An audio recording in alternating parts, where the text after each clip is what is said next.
Muita gente me pediu para eu gravar vídeos que falasse mais concisamente sobre os conceitos que são característicos da análise do comportamento. Ora, se eu gravar conceitos apenas da análise do comportamento, eu vou agradar um público que é o público acadêmico que está interessado em compreender melhor esses conceitos. Os livros estão cheios de ótimas explicações dos conceitos. O que eu vou fazer aqui é traduzir numa linguagem fácil, simples, acessível a todos, o que é a análise do comportamento, sem deixar de lado, evidentemente, as características de ciência.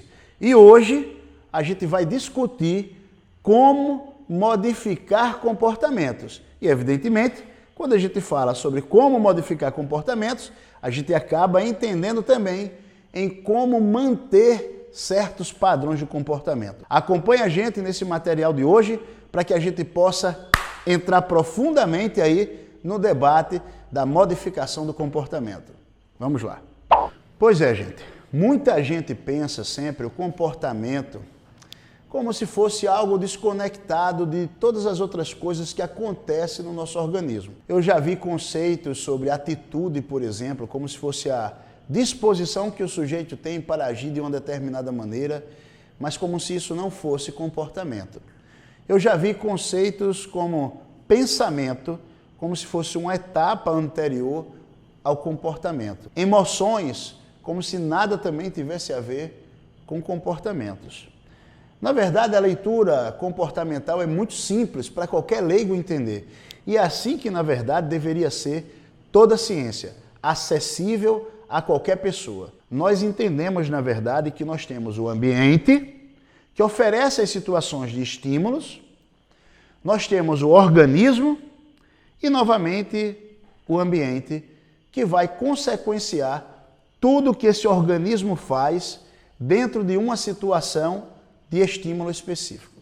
Então, dentro dessa conjuntura, nós vamos dizer que comportamento é tudo aquilo que o organismo faz diante de uma situação de estimulação ambiental que é antecedente e, uma vez apresentando esse padrão de comportamento, existe uma consequenciação ambiental. Evidentemente que para o leigo é muito difícil ele perceber que todos os comportamentos dele são ativados por estímulos ambientais. E existe muito preconceito acadêmico também, dizendo que o behaviorismo é estímulo-resposta. Não, behaviorismo é extremamente dialético, extremamente interativo, oferece o tempo todo um intercâmbio. Isso mesmo, não errei nas palavras. Dialético, interativo, estabelecendo intercâmbio constantemente. Sabe por quê? Vamos imaginar da seguinte maneira. A floresta amazônica, ela tem macacos, mas não é só na floresta amazônica. Lugares em que tem muita árvore e alimento disponível é propício para que se apareça macacos. Se eu quiser que os macacos desapareçam da floresta amazônica, eu não preciso estar perseguindo e matando os macacos. Basta simplesmente eu retirar as árvores. Se eu retiro todas as árvores e arbustos por ali, com muito mais dificuldade eu vou encontrar macacos. É assim que eu estou fazendo a leitura do comportamento. Imaginemos que o nosso comportamento é como se fosse resultado, na verdade, daquilo que o organismo interage no ambiente. Então, a depender do que o ambiente exige para que este organismo se mantenha na sua linha de sobrevivência, ele irá agir de uma determinada maneira. Mas eu não vou compartimentar este processo. Tudo que o sujeito pensa é comportamento. Privado, mas é comportamento. Tudo que o sujeito sente enquanto emoção, sentimentos, também é comportamento. Tudo que o sujeito age no mundo físico, concreto, também é comportamento. Comportamento público neste último caso. E aquilo que acontece por meio da ação do organismo no ambiente é o fator consequencial. Ou seja, se eu ando pelo campo, vejo uma fruta como uma goiaba no pé de goiaba, a ação é então subir no pé de goiaba. Subir no pé de goiaba é comportamento. Mas o pensar também, poxa, eu acho que eu consigo subir nesse pé de goiaba e pegar a goiaba.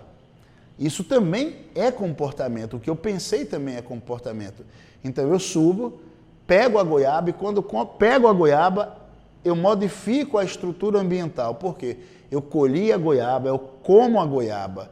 E isso vai funcionar como consequência que fortalece a capacidade que eu tenho de, em outros ambientes em que eu vejo a goiaba, acreditar que eu também posso subir e posso pegar as goiabas. Ou seja, eu tenho uma situação de estímulo, tenho uma ação do meu organismo e tenho um resultado do ambiente conseguindo pegar a goiaba. Caso eu fosse subir no pé de goiaba, uma galha quebrasse, o que é pouco provável no pé de goiaba, porque as galhas são muito fortes, e eu caísse, não conseguisse pegar a goiaba, tivesse uma consequência de quebrar um braço, sentir dor, aversivo, provavelmente sempre que eu visse outro pé de goiaba, eu iria tentar uma outra estratégia que não fosse subir, como atirar pedras, ou usar um galho, ou pedir para uma outra pessoa subir, no lugar de eu mesmo ir lá subir. Ou seja, o comportamento seria modificado. Fica muito fácil quando a gente divide aqui. O difícil é as pessoas entenderem que todos, absolutamente todos os comportamentos, até o comportamento que você tem de amor para a pessoa que você se relaciona, até esse comportamento, ele existe porque o seu comportamento ele é consequenciado. Experimenta beijar, abraçar a sua namorada e ela ficar insensível. Não apresentar nenhuma resposta para o seu comportamento. Dizer que não está mais gostando de você. Você vai insistir durante algum tempo, vai parar, depois vai retornar com essa insistência, mas se ela permanece assim, sem dar retorno aos seus beijos, aos seus abraços, com o passar do tempo, você também vai modificar o seu comportamento. A tendência natural é que você não apresente mais esse comportamento. O mesmo acontece com um amigo. Experimenta ligar para um amigo, perguntar como ele está, dizer que quer conversar com ele e, do outro lado, receber o mais profundo silêncio.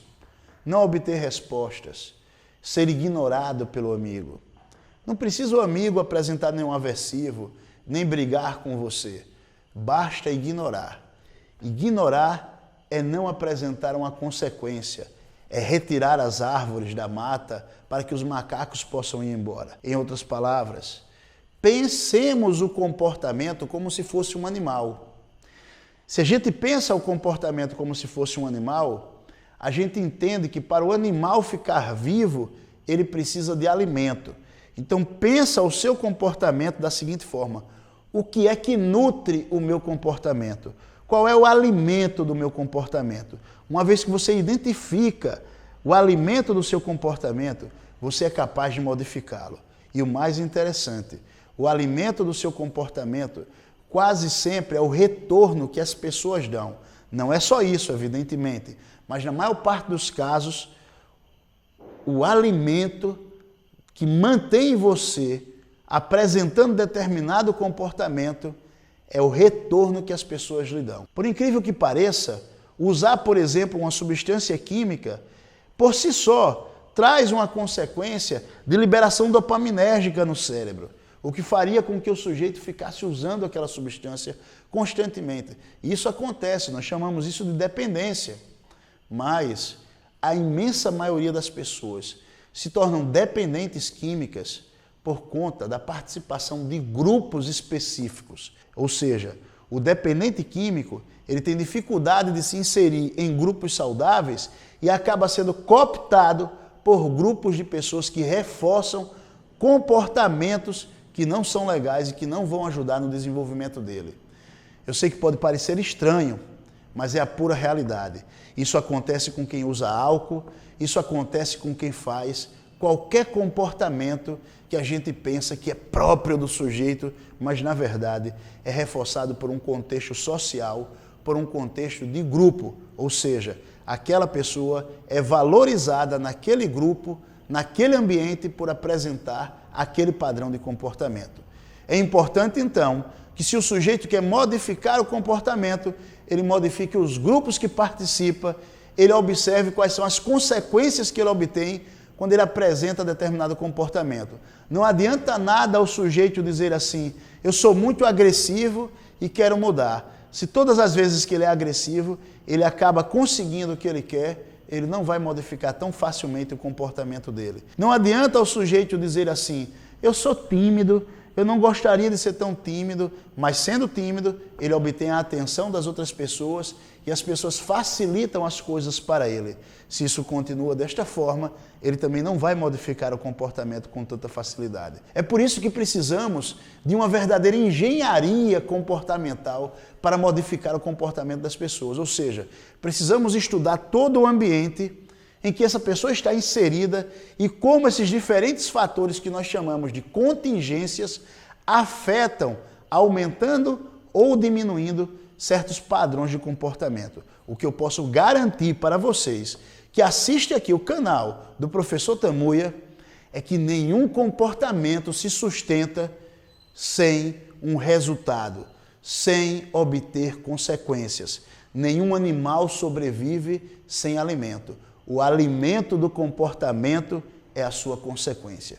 Fique atento a isso, atento às consequências dos seus filhos e aprende a alimentar os comportamentos que são típicos para o desenvolvimento dele e não alimentar os comportamentos que podem trazer prejuízos para o mesmo. Um abraço.